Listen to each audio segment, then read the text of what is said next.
Golden State Media Concepts Sci-Fi Podcast. Together we dive into the world of sci-fi and science fiction. From episodes of Star Trek, Star Wars, to The Walking Dead, Resident Evil, all the hot new science fiction movies from the back doors of Marvel or DC. The Golden State Media Concepts Sci-Fi Podcast. You'll never look at science fiction the same way again.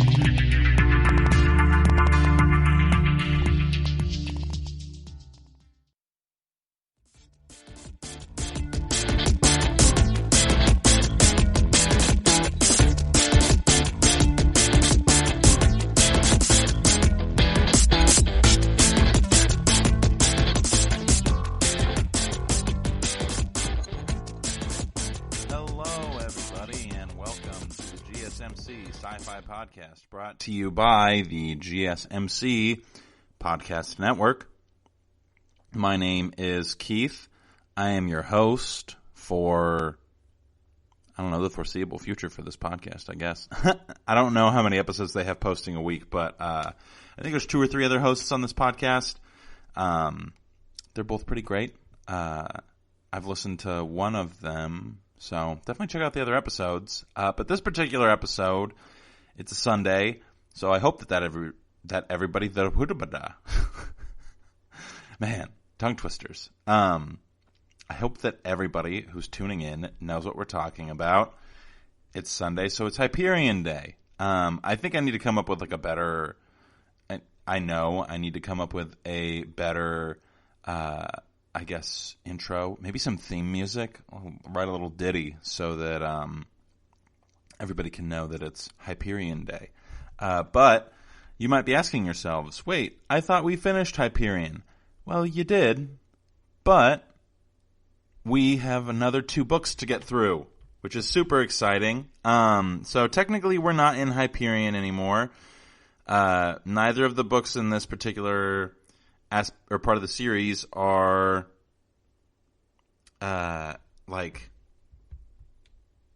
named after Hyperion, though I think they at least start on Hyperion, but they're named Endymion, and then the Rise of Endymion. I wasn't sure if it was Endymion. I just wasn't totally sure. So, these books are the last 2 books of the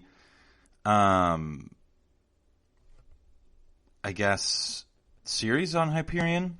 So last week we talked about the end of Hyperion in general. So we were on that book was The Fall of Hyperion, and which I think is interesting that they call it the fall. He calls it The Fall of Hyperion because Hyperion doesn't really fall. The entire hegemony does. So, yeah, if you... I can't imagine that this would be your first time that you would pick to listen to this podcast first, unless you've read the other 2 books and haven't read this one just yet, so it came up. But I would imagine that a lot of the people who are joining us today have been following the whole time. But just as like a quick recap, Hyperion is the story... Hyperion and the Fall of Hyperion is specifically the story of 7 pilgrims who are charged with going to a planet. Should I start even more basic than that? I don't know. I guess the really, really core level premise is that the book is 600 or 700 years in the future. Old Earth has been lost or destroyed. We find out that it's ultimately lost. And so when we find out that it's been lost, and we find out that apparently there's this planet called Hyperion because humanity has moved to the stars, and Hyperion is about to be taken over by the Ousters, who are a contentious force according to us at the beginning of the book, but by the end of the book we realize that they're not contentious. We realize that the Technocores are the contentious ones. The Technocore is a bunch of AIs who've evolved into... Gosh, this is so nerdy. Science fiction is nerdy. This is high level nerdy stuff. Just as I'm talking about it, so many made up names and terminologies, just so that you can understand what's going on. it's actually kind of funny if you think about it. I talk about the idea of cognitive dissonance quite frequently in this podcast because I think that it's a really good tool by which storytellers can get us into a different headspace than what we would normally be used to. But the fact of the matter is that the cognitive distance for you to be engaged with this book is light years and light years outside of what we would normally be thinking about, because it really is a completely different world. It's no wonder that a lot of people would accuse science fiction of being escapist literature. Like, it just, it makes sense. Regardless, I disagree with that claim. But Hyperion, Fall of Hyperion. So we find out that there are 7 pilgrims who are traveling to Hyperion, which has some sort of spiritual or technological or just weird significance in a lot of different, like, I guess, cultures, if you will. But what we find out as the books go on is that it's pretty much just the technocore that has an issue with Hyperion, because Hyperion represents an unpredictable variable. The technocore basically exists on its ability to predict the behavior of humans using an algorithm. And then they ultimately are trying to evolve beyond humans. So, yeah, it's complicated. If you haven't read the books, then I don't know how much of Endymion you'll get, but it's definitely worth listening to the podcast just to hear me talk about a good book that I like, because I think I do a decent job with it. But and I read the first 6 chapters, and I do like the book. In case anyone was curious, so far so good. But we'll get to that more later. Anyway, 7 pilgrims leave. By the end of the first 2 books, we've only got Bron Lamia, the consul, Bron Lamia lives, the consul lives, which is funny. Even in this book, they won't say his name, which is, I guess, probably like a major plot point if I had to guess. Martin Silenus is still alive at the end of Fall of Hyperion, and let's see who else lives. I think that might be it, because Hoyt is technically dead but still alive, because he has a cruciform. And then Cassad dies, as does what's his name? Gosh darn it. The Hetmastine, he's another one of the original 7 pilgrims. He dies. And then Saul Weintraub travels into the future. So he's alive, but we don't know where. So yeah, we really only end up with, I think, 3 or 4 alive people at the end of those books. So you're thinking, well, Endymion, we must get all of those characters. Wrong. Endymion is set, like, I think 250 plus years after the end of Fall of Hyperion. So centuries have passed since the fall of the hegemony. And that's the thing, the end of Hyperion, that's the big twist, is that the Technocore, which I apologize for anybody who hasn't read the books, getting there is still an incredible journey. I personally have multiple friends who haven't read the books, who I've told them all about the books, and they are coming to me and being like, oh, you didn't mention this specific thing is in there. Like, yeah, it's definitely, it's good. And worth the read, whether you know the plot or not. So I would advise to still read the books regardless. But we find out that the Technocore was evil as all get out. They were looking to destroy all of humanity as humanity knew it, I guess would be the right way to phrase that. And that's like their big MO, because they want to evolve past humanity, because humanity created them and they feel the need to eliminate them, because it's kind of like what humanity did when they started to say that God doesn't exist. Though I will say religion is like a huge thing in both of these, or in all of these books. I'm kind of dividing them up into like 2 separate, like, dual book series, because it feels like they're connected, but I have a feeling that Endymion is going to be able to kind of stand on its own in the same way that Lord of the Rings stood on its own apart from The Hobbit, because there's just such a huge time gap between them, but we'll see. So far, the book has done a good job of being like, this is a person who's important, and this is a story, and like, we'll get to it. Anyway, The Fall of Hyperion basically kind of ends the series in a way to where you're like, oh, there's 2 more books? That doesn't make any sense. And I can kind of, like, if you haven't read, or if you don't want to read Endymion and you just want to listen to me talk about it, I would say you're probably good to do that, because I just don't feel like, honestly, you could have read just Hyperion, the very first one, and then not even read The Fall of Hyperion, and you would have gotten a pretty dang good story. The first book is written distinctly in the style of Geoffrey Chaucer's Canterbury Tales. So it's got like a very unique voice, very unique flow and format. Like, it is an incredibly well-written book. I just absolutely adored it. And the Fall of Hyperion was written much more traditionally. I didn't get the vibe that Simmons was going for anything specific as far as, like, style is concerned. Yeah, his syntax and diction are incredible. The way that he is able to weave allusions in and out of his story is impressive.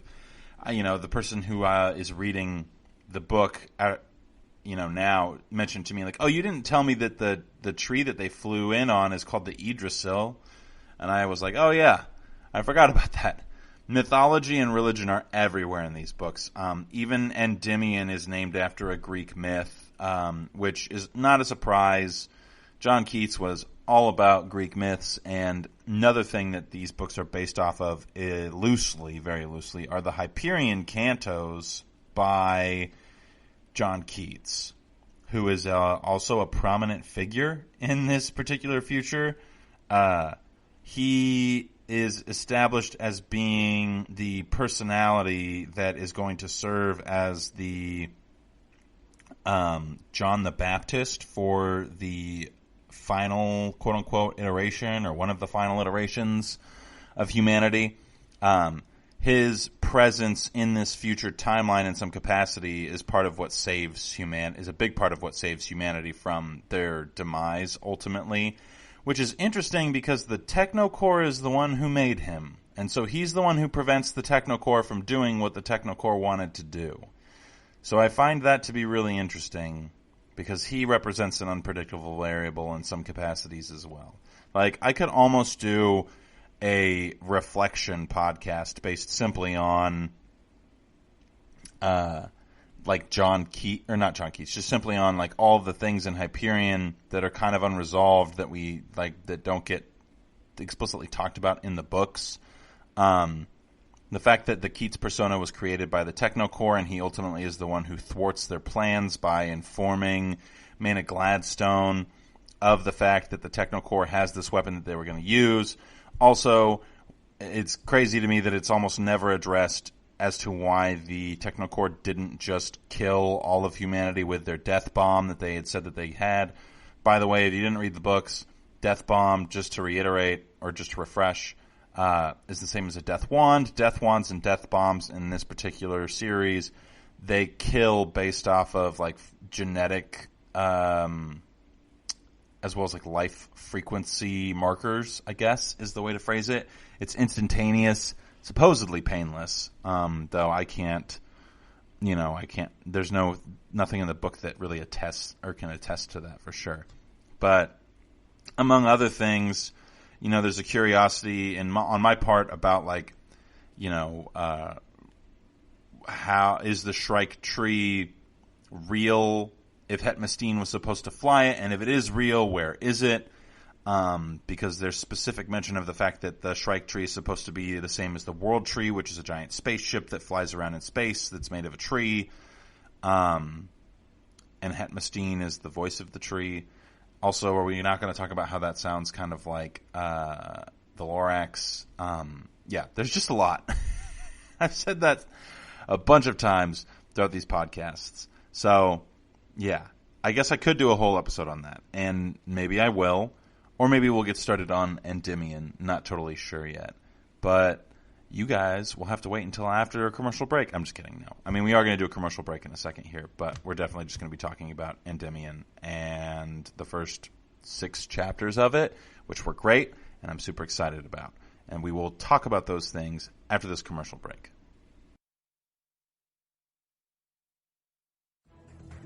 Want to find out what movies to go see? Then check out the GSMC Movie Podcast. It's your ticket to the latest movies, whether it's a new blockbuster event, romantic, comedy, or action flick. This show has got it all covered. They talk some what to go see now, don't bother, what's hot on Netflix, and everything in between. That's gsmcpodcast.com/movie-podcast. When it's all about the movies, it has to be this new show. Don't forget to like them on Facebook and follow them on Twitter. Visit gsmcpodcast.com for more info.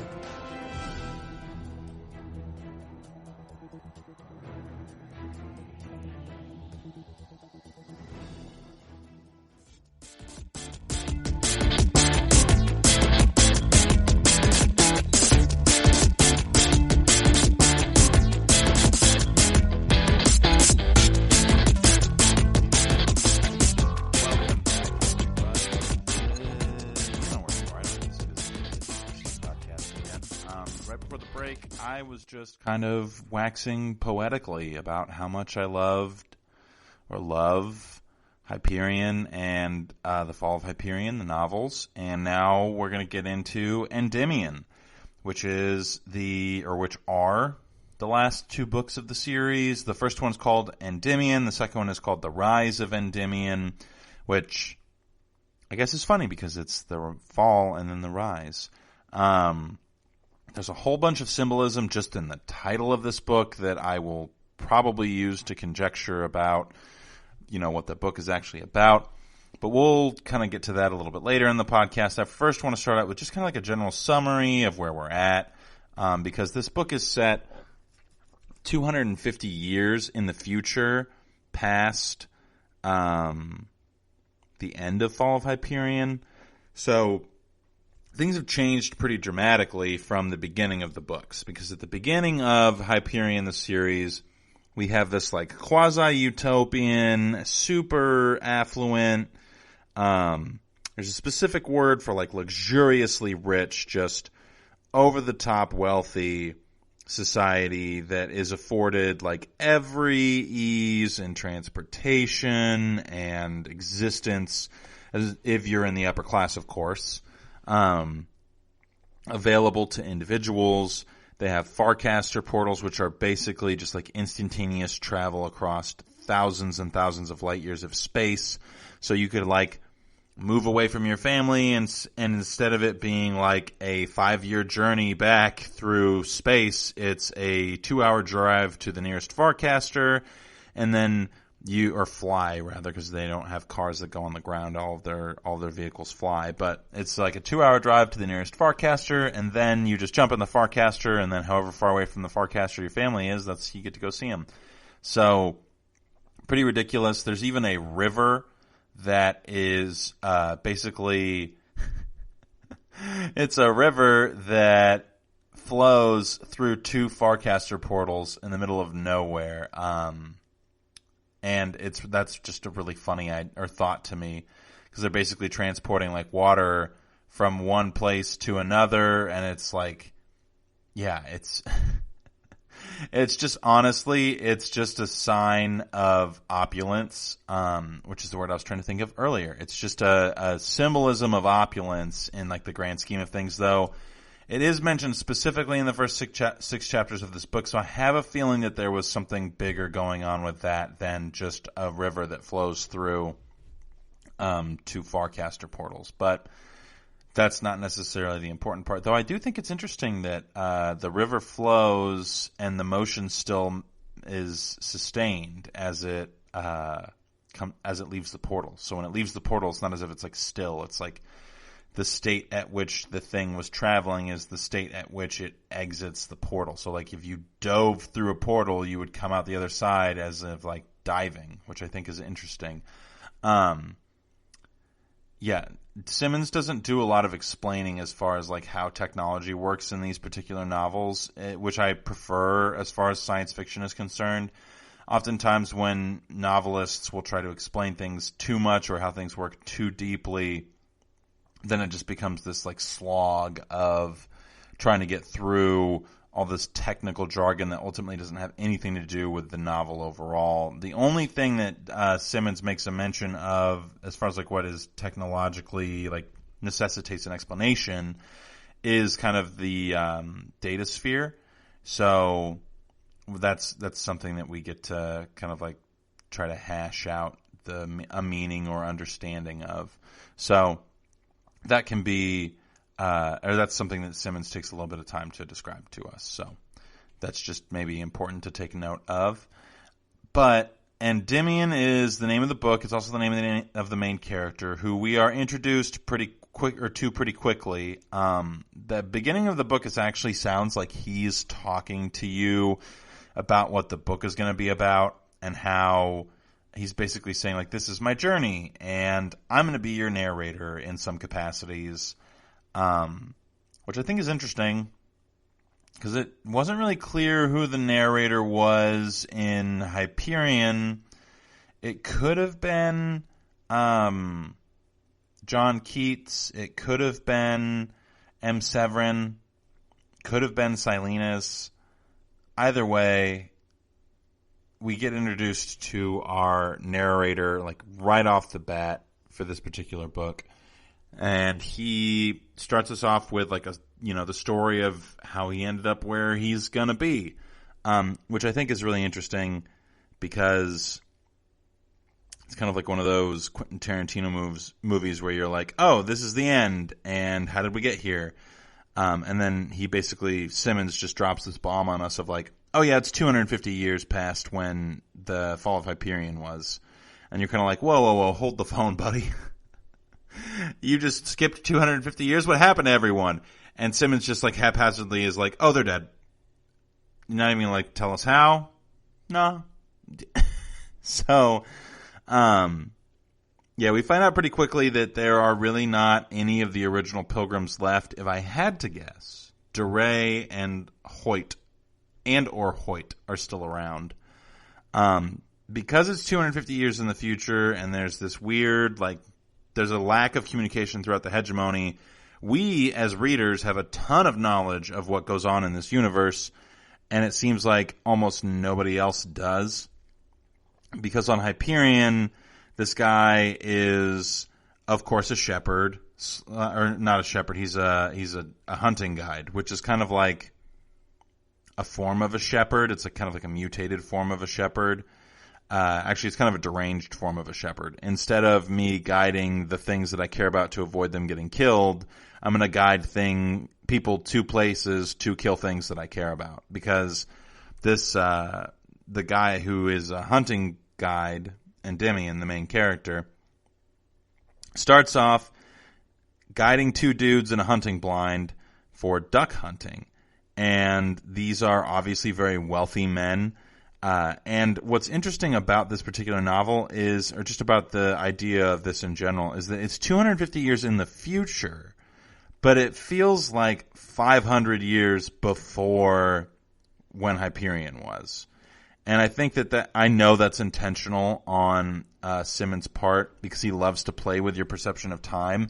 And I think that he's kind of trying to mirror in some capacities this idea of like the rise and fall of kind of like the Roman Empire, or the rise and fall of any great civilization, and how normally a time of opulence and success is followed by a long period of intellectual drought, and people have a tendency to kind of revert to a more primal state.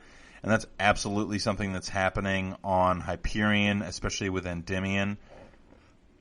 We find out that a majority of the people on Hyperion have chosen to acquire crucifixes, which is interesting because I want to know where they come from. Because the last place that we knew crucifix to come from was the Technocore, or at least that was what we were told, is that the Technocore are the ones who made the crucifix. But now the Judeo-Christian religion believes that in order to be saved, you have to have a crucifix. And so anybody who doesn't have a crucifix is ultimately going to like be marked as someone who's like a reject or ostracized from society, because it's such a distinct thing to not have, because it basically grants you a quasi-immortality, which I'm not even going to deal with the technical issues of space. But apparently in 250 years, all these people who have cruciforms have not started overrunning the planet Hyperion, because there's still a ton of open space where this hunting guide can guide these very wealthy men to hunt ducks. The hunting guide gives us like specific notes on who brought what weapons and why, and so and who each person is. They're all chubby, wealthy dudes who are Christians, quote unquote, according to their statement of faith, because they all have cruciforms. And like I mentioned before, there's this dichotomy in society between those who do have cruciforms and those who don't, which is just hilarious to me that in 250 years, the knowledge that we have is that these things are a blight on a blight on the human existence, created by humanity's greatest enemy ever. And now people are saying like, oh, if you don't have one, you're not in the in crowd. You're not saved. You're a heathen.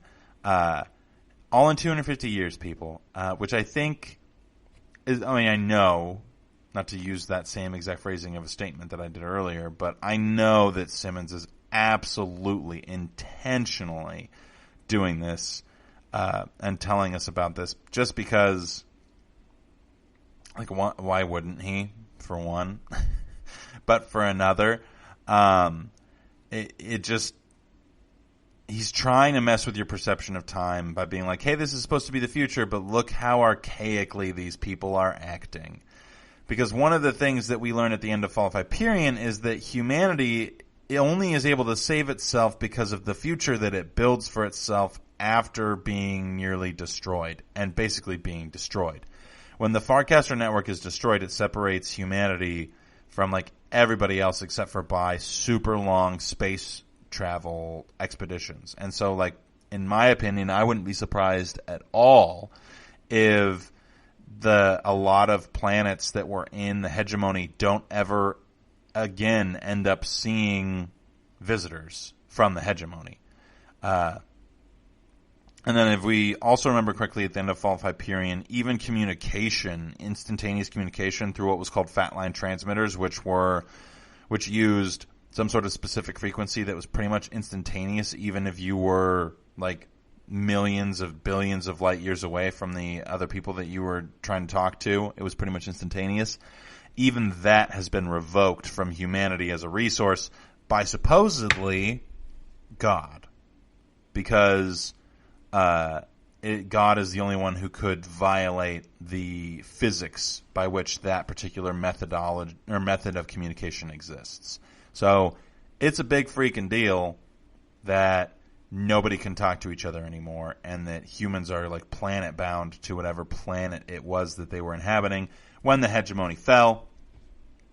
And so it's just weird that we're 250 years past that, yet we feel like we're like 700 years back, just based off of the way that people are treating each other at the very onset of the novel. And somehow this society is the one that's supposed to create time travel in order for them to go back in time to save themselves. It kind of doesn't really make any sense. It's kind of like Doc in Back to the Future if he had never like gone back in time to teach him or to like give himself the encouragement that he was going to have a breakthrough by sending Marty back through time. But the thing about Hyperion and the series of Hyperion is that I'm not sure if it's a static timeline or multiple timelines coexisting or multiple realities or what have you.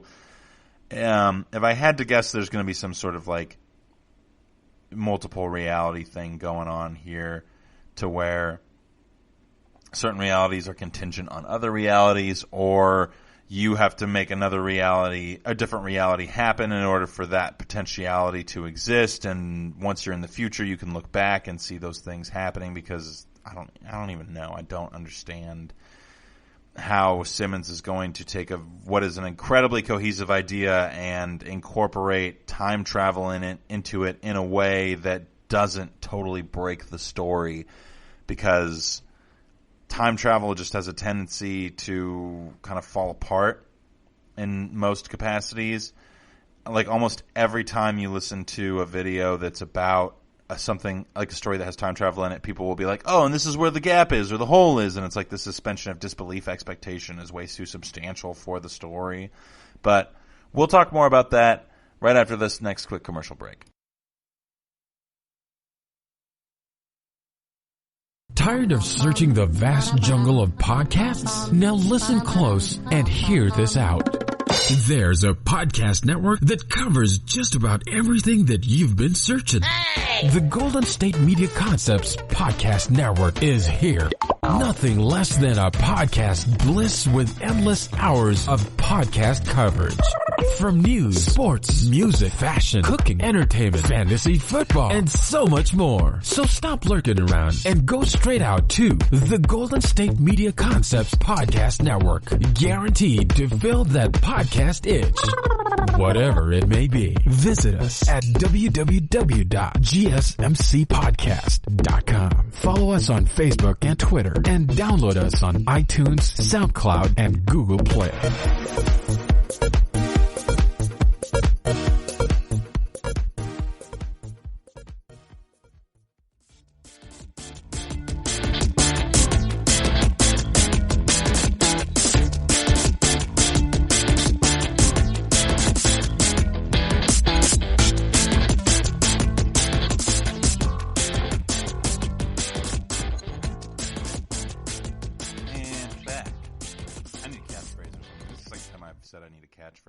Song, but I really think that it would be beneficial overall if I had like a little, I don't know, ditty or something to bring myself back in.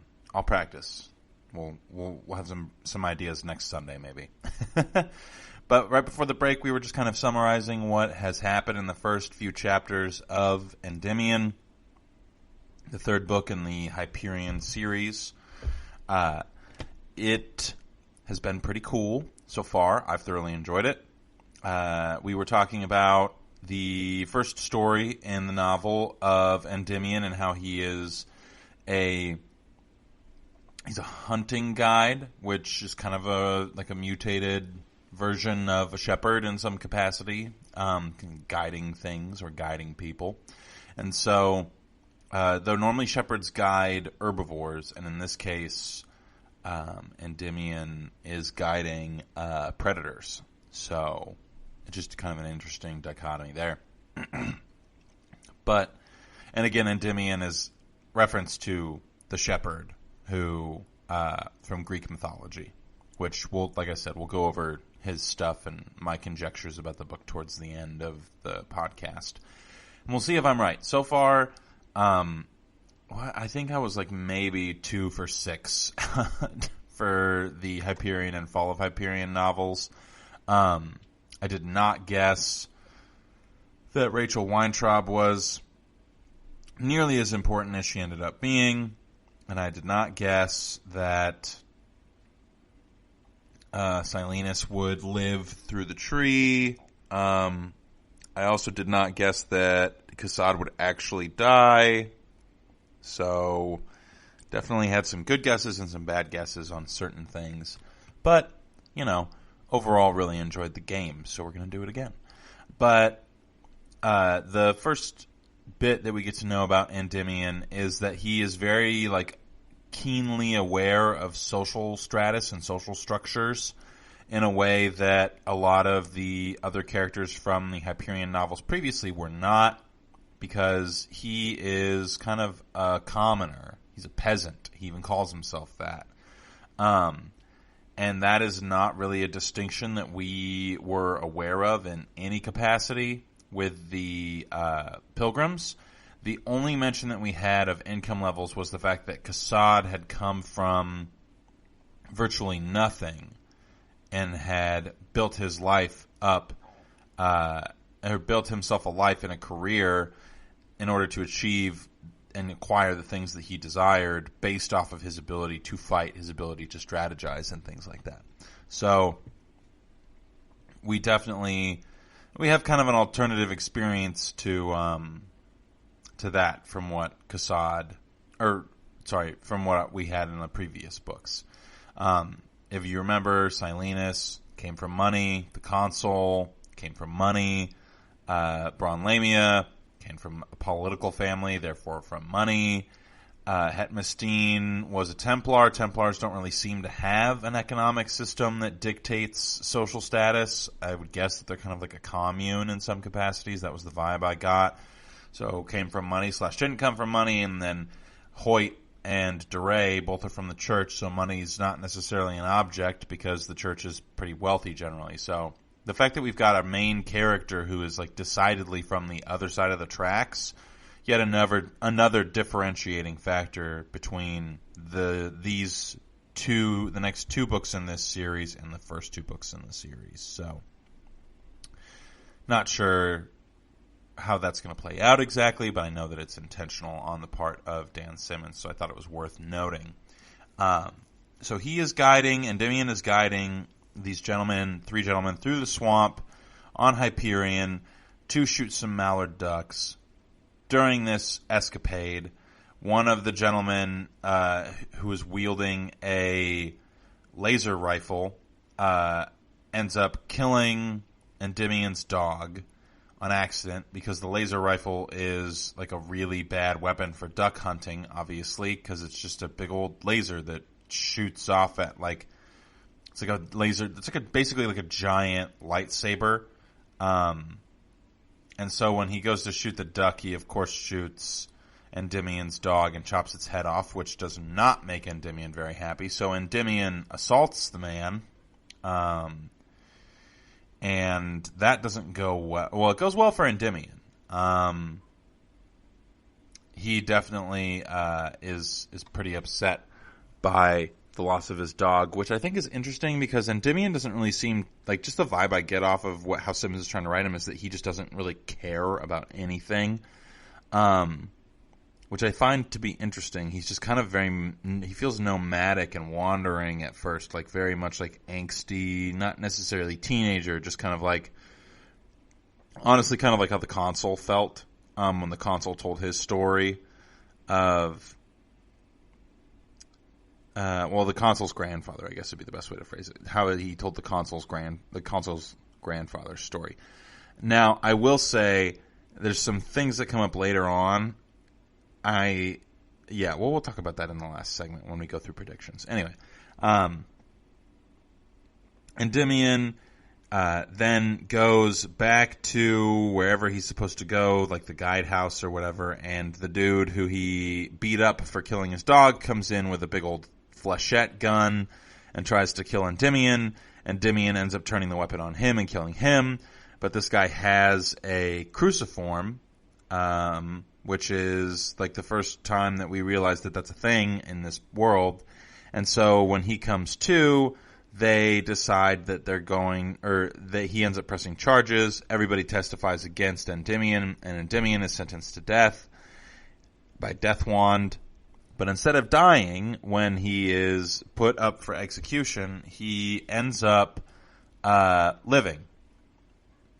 Obviously, because the book is called Endymion, so why would he die? Though I will say I think it's really interesting that the guy's name is Endymion, and one of the first things that happens to him is that he gets put to sleep for an indefinite amount of time that he has no control over. I guess now would be as good of a time as any to mention Endymion. So the story of Endymion in Greek mythology is basically that the Titaness of the moon, Ceres or Ceros, looks at Endymion every night, who is a shepherd who was so beautiful that the Titaness of the moon could not resist him, and asked Zeus, who is Endymion's father, could you please make him look like this forever? So in response, Zeus says, yeah, sure, I'll put him to sleep indefinitely, and that way he'll never age or die or anything like that. And so there's this like obsessive, I'm not even going to call it love, obsession that Sirius has with Endymion, and so Endymion ends up being, put to sleep forever, supposedly. So, which that'd be great if. Well, I don't know if it'd be great if it could actually happen, but what's even funnier is that apparently, even though Endymion is asleep forever, he and Sirius have 50 kids? Question mark? At least in some of the mythos, that's some of the tellings, that's what happens. So, whatever. I think it's funny that Endymion, our main character, gets put to sleep at the very beginning, and we kind of can't tell if he's dead or alive, which is kind of like sleeping in some capacity, because there's like there's a conscious unconsciousness to that type of a thing, so kind of like a coma. And so, in some capacity, I think Simmons is trying to get us to like question, like, oh, okay, well, what parts of this story are going to be real from now on, and what parts are going to be dreams? And if we remember the last book, dreams were super important. They were the only way that John Keats or M. Severin could communicate with individuals through the metasphere. So dreams were a big deal in the last book. I imagine there'll be an even bigger deal in this book because the guy who is the main character is named after a dude who was put to sleep forever. So dreams are going to be a big deal throughout this novel, I am sure. Regardless, Endymion wakes up because he has to, because the book's named after him. So what would the book be about if he was dead already? I don't know. I'm sure Simmons would come up with a reason to name it Endymion and then kill the main character in the first chapter. Or maybe the second chapter that was in. It was really quick.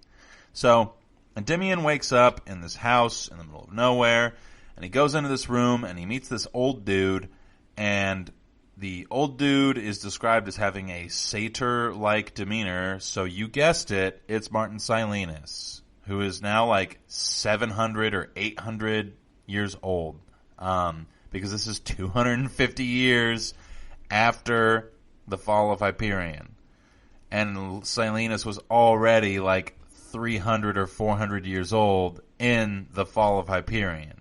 So, dude's old. Dan Simmons just does an incredible job just painting this picture of what Silenus looks like now and what it sounds like to hear him talk and who he is as an individual. And it's just incredible. Like listening to the way that Endymion describes him is, it was just incredible. Simmons did a really, really good job. I just felt the need to mention that because I was super impressed. So, Endymion is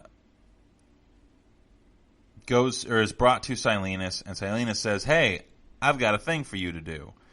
And Endymion is like, "Okay, maybe I'll do that thing." And the thing is for Endymion to go to the time tombs, big shocker, and retrieve Bron Lamia's daughter, who ran away and ended up in the future, 242 years in the future.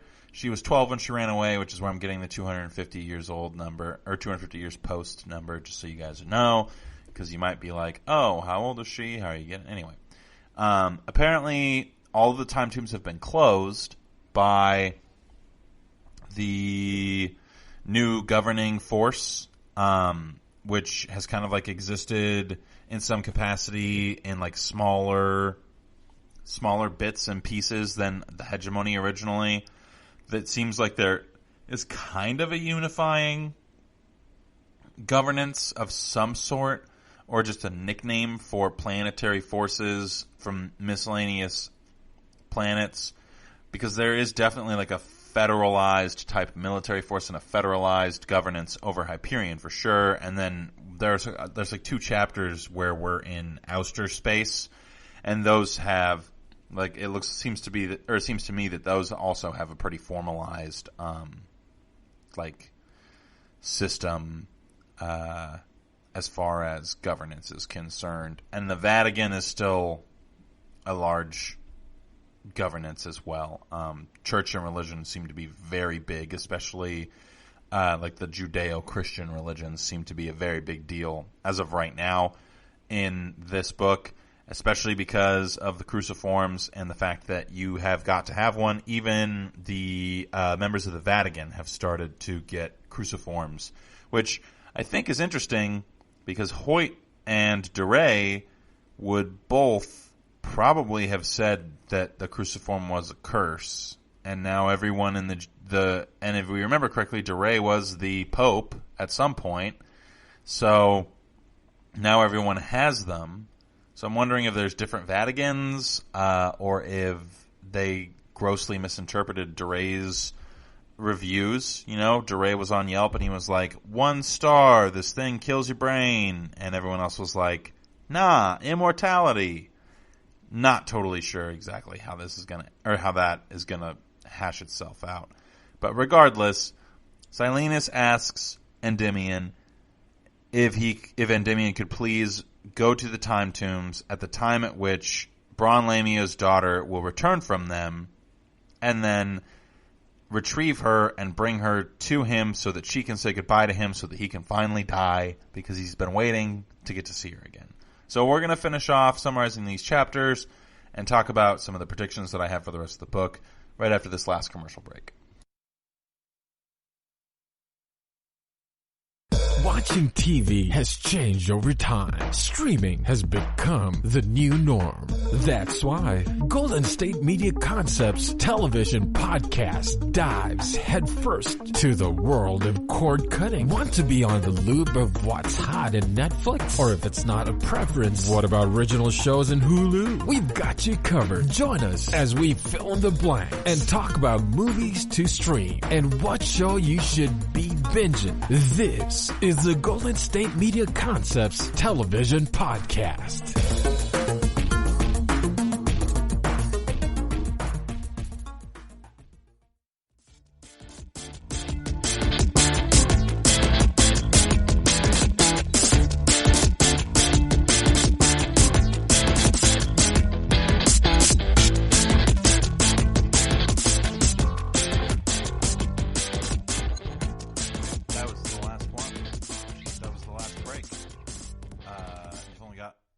Podcast left to listen to, but don't be sad. We'll be back next week, don't worry, and we'll be talking more about Endymion. I mean, Wednesday we'll probably be talking about A Scanner Darkly. We'll probably finish that one out on Wednesday, though don't hold me to that necessarily. Not sure what I want to do with that one just yet. Anyway, for the break, I'd kind of summarized a little bit of a few of the chapters. So basically, Endymion ends up in Martin Silenus' house. Embeddec is there. If you remember, Embeddec is the android who piloted the Benares, which is the ship that took the 7 pilgrims across the the Sea of Grass. And so he was kind of not a very big deal. I kind of viewed him as like the boat keeper of the river Styx in Greek mythology. I'm pretty sure that there was reference to gold in there in some capacity too. He's got blue skin, and he apparently is very human-like. Basically is a human in some capacity. I don't know exactly what the distinction for like android or cyborg is in this particular universe, because what's weird is that all of humanity has completely banned intelligent machinery, and Simmons has made a point to say this twice between Endymion and then 2 other figures whose names are escaping me right now. There's a man and a woman, and the man and woman co-captain a ship together. That man has just been instructed by somebody to travel to a specific place and time. Not time. Of course it's and time. He's temporal. That man has just been instructed to leave his post and go travel somewhere without any knowledge of why he's supposed to do that. So kind of a bit of an issue for him there. A little bit of a quandary, if you will. So you've got that going on on the kind of like periphery. And we'll talk more about that guy next week, I'm sure. It's just there's only 2 chapters out of the 7 that I listened to that were even included him, and they were both very short and I just didn't really feel like there was a ton to talk about there just yet. It's basically the same, like it's all kind of the same subject matter as what we've got going on with Endymion, that guy who's in space, whose name I can't remember. He is interacting with people who are from the Vatican, and so he's clearly a part of the Vatican. There's been a statement ambiguously that there's some kind of division between within the Catholic Church in some capacity, from the Jesuits versus the gosh darn it, I can't remember what they're called now, but yeah, the Jesuits have been replaced. If you remember, DeRay was a Jesuit, as was Hoyt, and so that kind of like that the evolution of the church has pretty drastically changed since the hegemony's been destroyed. And because people don't really have technology anymore, it seems to me like they're turning back to religion, and I wouldn't be surprised if that's going to play a big role in this particular set of novels between Endymion and the Rise of Endymion. I wouldn't be surprised if that plays a very substantial role in these novels, because if we remember correctly, the Shrike was supposed to be hunting the third part of the human god, which was the empathy part. We had empathy, intellect, and the void that binds. And so the void that binds and the intellect were actively at war with the AI god, and then the empathy portion decided to leave, and so the AI god and then the human god could no longer fight each other. This did not make the AI god happy, so the AI god was like, hey, I'm going to make the Shrike so that it can make a bunch of people suffer, so that it will solicit the presence of the empathy portion of the human god so that we can kill the human god and kill the humans. And so that was a thing that we should remember. And the fact that everybody is kind of turning to religion when technology has failed them is just, one, I don't know if I should say one. Again, I think this is another theme that's going to come up pretty heavily throughout the novel. I would be really surprised if Simmons doesn't explore that idea pretty thoroughly. I would be really surprised, honestly, if it wasn't like, at the end of the first Hyperion book, we were like, oh, holy cow, humans are really crappy. Wouldn't be surprised if he does a similar thing at the end of this book, where he kind of says that, like, ultimately, when people don't have when they're not distracted by opulence and ease of living, they kind of turn into a bunch of savage monsters and kill each other wantonly. And so the AI in some capacity didn't even need to do anything in order to get humanity to destroy itself. They just needed to let them live without them, which I also wouldn't be surprised if that was the theme. All this being brought up is just to mention, really, that Simmons makes a point to say twice that intelligent machines are completely and totally banned because of what the Technocore did. So I'm not sure whether or not Embeddec is a robot or a clone or like a mixture of the two. He's not a cybrid, which is absolutely like an AI persona in a completely human body. But I don't think that he's like got critical thought or complete sentience. He's like semi-sentient, I think would be the way to phrase it. I'm not entirely sure. We'll have to find out as things go along. It seems like Embeddec is working for/with Silenus, and I, for one, was really happy to hear that Silenus was still alive, even though he's basically, like, he's not really even alive. Though I don't know why Silenus insists on living. It doesn't really seem like within his persona to fear death, but it also seems to be like the number one thing that he does fear. Anyway, Braun Lamia, we find out that Braun Lamia died when her daughter, who was the daughter between her and Johnny, when her daughter turned 12.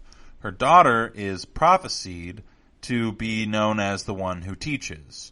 And so she's definitely got something interesting and unique about her. She changes her name quite frequently, and I'm pretty sure that there are allusions within those name changes, but I didn't do any research on them before the podcast, so If you catch any, definitely make sure to leave a comment about it, because I'm sure that there's plenty. But no, Silenius has said that this young girl ran away when she was 12 to the Time Tombs. After she ran away to the Time Tombs were completely sealed by the military forces on Hyperion, by the government on Hyperion, so that tourists couldn't get to them. If you remember correctly, which I hopefully don't have to say that all the time when we're talking about these books, in the Fall of Hyperion, we found out that the portal from one of the Time Tombs, known as the Sphinx, leads to Old Earth, OG Earth, original Earth, where John Keats died, and where Emily Hunt was stranded when the hegemony was destroyed. Emily Hunt was one of the primary advisors for Maynard Gladstone throughout the previous novels. So I'm sure that we'll see him again in some capacity, since it seems like if I had to guess, time is like very relative in this book. So who knows? We'll at least hear about him. I also am pretty sure that we're going to hear about DeRay and or Hoyt. I don't know exactly what's going to happen to DeRay, because DeRay's cruciform was destroyed, and so he only has Hoyt's cruciform now. The Shrike took DeRay's cruciform from him. So when DeRay dies, supposedly Hoyt will be revived, which is a bummer, because Hoyt died and wished for death, and the Shrike gave it to him so that DeRay could be reincarnated, revived, whatever you want to call it, which I think just means that DeRay was going to play into the hands of the Shrike and the Technocore in some capacity, which to me would explain in some way why it is that everybody has cruciforms, because the cruciforms were an invention by the Technocore in order to basically enslave the human race into still providing the neurological material for computing. Because if you remember correctly, the Technocore was using the brain mass and computing power of the human race through the Farcaster portals as part of their predictive, their ability to predict things and their ability to operate. So they needed at least a few human beings alive still in order for them to be certain that they had evolved to the point at which they wanted to evolve. But in order to do that, they wanted to enslave them. So they turned them essentially into the Pecora by creating the cruciforms. And so the Pecora with the cruciforms, Father DeRay and Lenar Hoyt, I think all are going to be very tied up in whatever it is that's happening with the Vatican and with the church, with the plot in general. Okay. Talked about a lot of stuff. Want to finish summarizing these chapters. So in the later bit of what I read of chapter 6, Endymion ends up traveling outside of Silenus' home and finds the consul's ship, where he plays a little bit of piano, and then the ship addresses him, and the ship does not remember that it was at some point M. Severin / Johnny Keats. And so there's that. Endymion mentions specifically that his family growing up had a stand-up piano, and that there was a person who played it who liked to play Rachmaninoff. The consul also liked to play Rachmaninoff. I'm predicting that Endymion is the consul's son or relative in some capacity, because that would just be interesting for him to be tied to the indigeny of a planet that is eventually going to be incorporated into a larger hegemonic government system, probably in this case the church, and eventually it's going to be integrated in, and he won't like that, very much like the Consul and Maui Covenant. And so I imagine there's going to be a lot of parallels there. if I had to guess, Simmons seems to be very big on this idea of like a cyclical existence where things kind of just recur, not necessarily at random, but outside of our control. And so I'm interested to see how it is that Simmons goes about exploring that particular headspace. And then Endymion is called back to the ship by M. Bedek, and that is pretty much the end of where we were at in the book as of right now. I'm really excited about this book, if you can't tell. Just in the first few chapters, there's already been just a ton to talk about. I'm really looking forward to everything else that's going to happen in this book. Like I said, I think the console, or Endymion's going to end up being related to the console. I'm pretty sure that the whimsical and distanced behavior of Bron Lamia's daughter is indicative of her being kind of similar or parallel to this idea of the moon titaness. So I would wager to guess that Endymion and her will probably end up in love, or at least she will love him and he will have no idea. And I wouldn't be surprised if that's something that happens. Silenus is inevitably going to die. I think that we'll see Hoyt. I think that we'll see, pretty much, yeah, I'm pretty sure we'll see Keats. We already kind of have seen Keats. I'm pretty sure we'll see Emily Hunt. So I'm just really excited to see how it is that Simmons kind of ties together this story that's happening 250 years in the future from the last Hyperion novel. So got a lot ahead of us. We'll talk about it again next Sunday. And then after that, we still have one more book. So, yeah, we'll get through them all. And it'll be a blast. And then at the end of it, we'll have a big party, and we'll talk about them, and I'll interview Dan Simmons. Just kidding. That's not going to happen. That would be amazing. I mean, I would love that. You know, put it out into the ether. Make it trend on Twitter. You know, but chances of that happening are very slim. So, appreciate all of you guys joining me today. Definitely have enjoyed getting the opportunity to talk about these books with y'all. Looking forward to finishing them. That's all I've got for you today. If you like the podcast, give it a like, give it a subscribe, give it a 5-star review, all of that good stuff. And stay safe out there. I think that's it. Yeah. I feel like normally my goodbyes are much more succinct, but that's all I've got. So have a good day, everybody. We'll see you on Wednesday, and we'll be talking about A Scanner Darkly. You've been listening to the Golden State Media Concepts Sci-Fi Podcast, part of the Golden State Media Concepts Podcast Network. You can find this show and others like it at www.gsmcpodcast.com. Download our podcast on iTunes, Stitcher, SoundCloud, and Google Play. Just type in GSMC to find all the shows from the Golden State Media Concepts Podcast Network, from movies to music, from sports to entertainment, and even weird news. You can also follow us on Twitter and on Facebook. Thank you, and we hope you have enjoyed today's program.